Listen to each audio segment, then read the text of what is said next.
Lizelle, the previous owners were in debt. So we managed to buy this property at a huge discount while the property market was booming. It is a decent sized 2-bed house and we only paid 120k including acquisition costs. As you can see, there is rising damp in the front room, which we can show you how we resolved in our upcoming videos. Now, moving on to the dining room. More rising and penetrating damp on the chimney breast walls.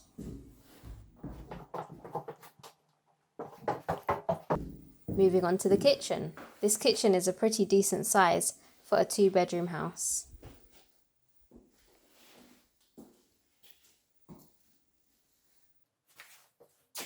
Oh yeah, we're in the Midlands, so loads of properties have cellars here, which I think all houses should have, as they're perfect for storage. Here is the area where the gas and electric meters are.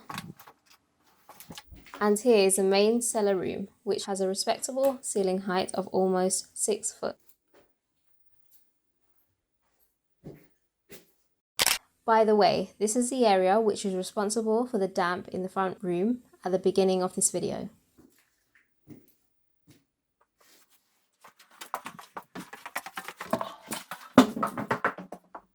Now, moving on to the first floor.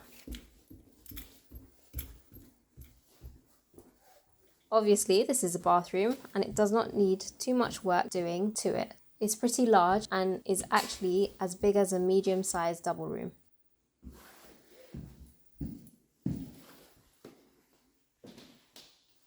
This is bedroom number 1, which is a comfortable sized double room.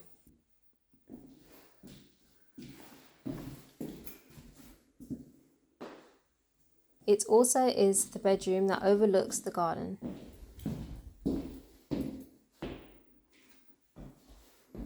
Lastly, moving on to the last room, which is the master bedroom. As you can see, this room receives a lot of natural light. Now, it's time to start destroying the house. Oh yeah.